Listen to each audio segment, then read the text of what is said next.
Now we have somebody. You've never performed here before, have you? Nope. No. So I hope he's really nervous. Oh, Would you yeah. give Luke a real big welcome?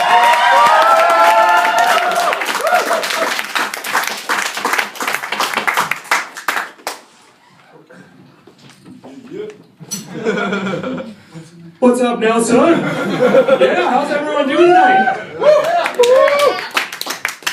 So, I'm gonna try something here that I'm sure Expressions Cafe doesn't really get to see too often. And to be completely frank with you, I don't think they're really ready for it.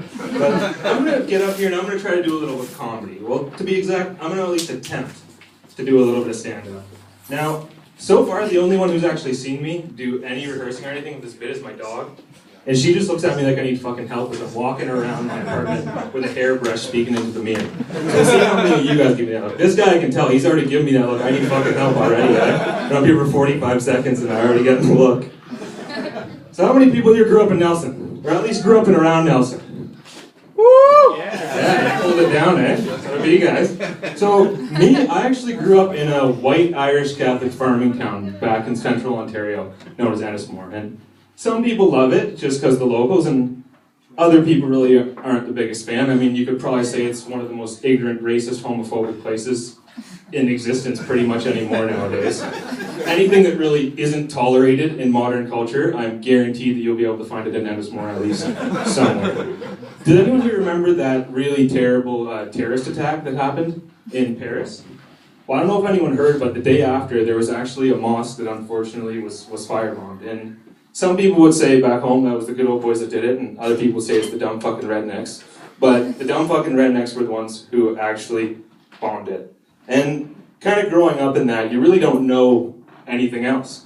So when I first left Ennismore, I really realized, like Muslim, Christian, black, white, gay, straight, it really doesn't matter to me. All I really wish is that I was good looking. You guys know what I'm talking about, right? That good-looking fucking club. Like all you fuckers from Nelson, I can see you guys are all tanned and fucking fit and shit like that.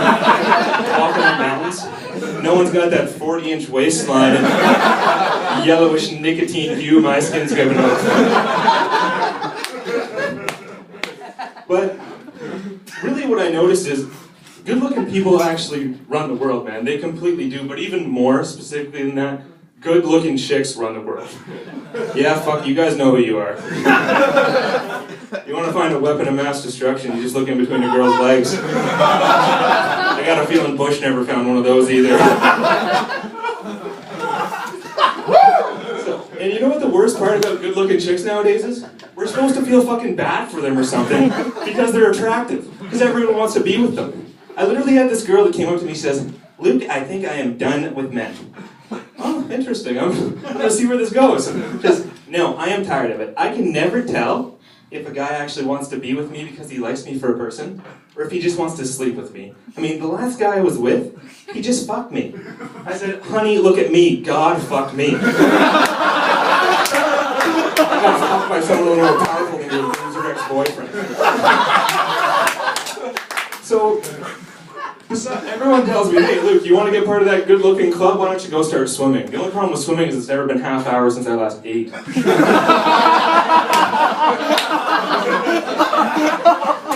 So, besides my weight, really, the biggest problem I have is I smoke way too much. I mean, anyone who smokes here will know. It's really hard to quit smoking when you don't actually want to quit smoking. It's almost impossible. So my mom sent me a study a couple weeks ago that said, for every joint you smoke, it takes 7 minutes off your life. So I did the math, and I'll be dead by 10:30 tonight.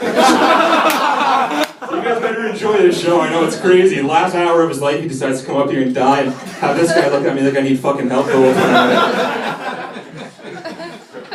So, one thing I really do love about Nelson is how accepting it is. I mean, I've never been somewhere in this world where it doesn't matter what color you are, doesn't matter what your sexual orientation is. All that really matters is who you are for a person. So, how many people here are done with racism? How many people here are proud to not be racist? Come on, let's hear a cheer. When I walk into a fucking Klan meeting or something, I would expect this in Trail. How many people here are done with racism? speaking of good old-fashioned racism, does anyone here know who Harry Carey is? Well, Harry Carey was the Cubs announcer from probably the 60s to like the 80s, maybe around the 90s. And my dad grew up a huge Chicago Cubs fan, so every night me and my dad would watch the Cubs games. We used to watch tons of games on ESPN Classic. We even actually went to a couple games at Wrigley Field. It was great. And one thing I really realized after watching Harry Carey for 15, 20 years is Harry Carey was pretty much a Klansman they put in front of the mic for 40 years. I'm not even kidding. I once heard Harry Carey go, "Hey Steve, if this guy wins more than 10 games, then I'm a Chinaman." You gotta give it up to anyone who says Chinaman after 1930. You'd be watching the game, you'd just be anticipating some belligerent racist joke in between the pitches, just like, "Hey Steve, here's the good one. Two colored guys walk into a bar. 2-2 pitch to Sosa."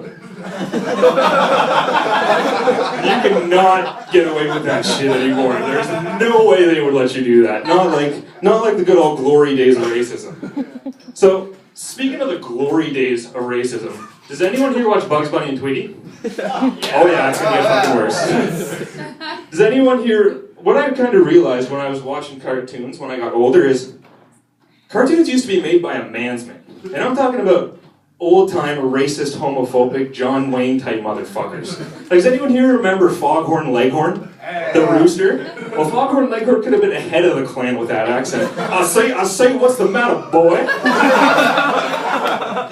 Has anyone here ever seen that episode where Foghorn has to babysit that little nerdy kid, and the only reason he's doing it is to have sex with the kid's mom? Like, he wants to fuck the hen. Foghorn ain't doing any babysitting unless I say there's hen pussy involved. You guys gotta watch it. So literally, Foghorn goes up to this kid and he says, "It's a baseball, son. Haven't you ever seen a baseball before?" Kid looks up and says, "No." He said, "So you tell me you never held a baseball before, son?" Kid says, "No." "So you've never played baseball before?" Kid just says, "No." Foghorn literally looks directly in the camera and says, "There's gotta be something yazoo about a boy who doesn't play baseball." He's calling the kid fucking pussy. The message of that cartoon is clear. If you'd rather do math equations than play baseball, you're a fucking pussy. And you wonder why kids in the 80s used to grow up and beat up nerds. It's a fucked up world we live in, for sure. So, you guys are good, aren't you? You guys are classy. You know what? I'm gonna give you guys my fucking classy type stuff. Oh shit. Sorry guys. So, one thing that kind of really made me realize how fucked up our society is right now is, I was at home over Christmas and I was watching Oprah Winfrey's Christmas special. I mean, don't ask me why I was watching fucking Oprah Winfrey's Christmas special, but I found myself that I was. And she had a 2-hour Christmas special. And one entire hour of that Christmas special was completely dedicated to if Santa Claus should be black.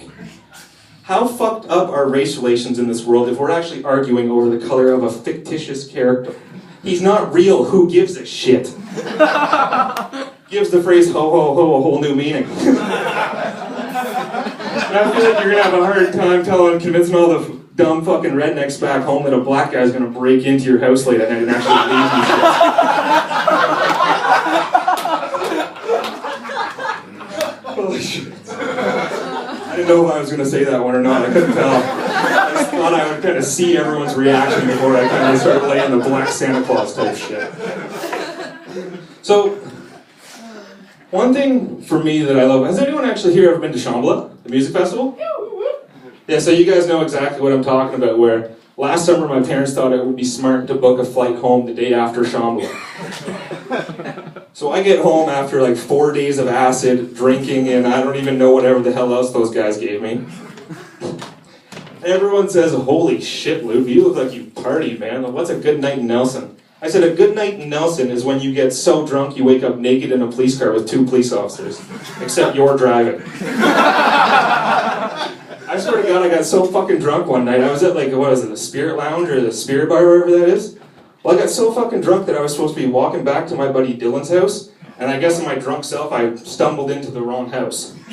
And I woke up at the bright morning, or the bright hour of noon, to some guy making me breakfast. He said, "Hey man, I figured that if you walked into the wrong house and passed out on my couch, you probably needed the sleep and you were having a rough night. So I just decided I'd let you sleep, but unfortunately I got shit to do, so I said I'd make you some breakfast and you'd have to be on your way.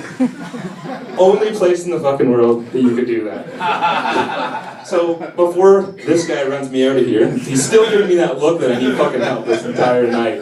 I'm going to sign off here. Thanks, guys.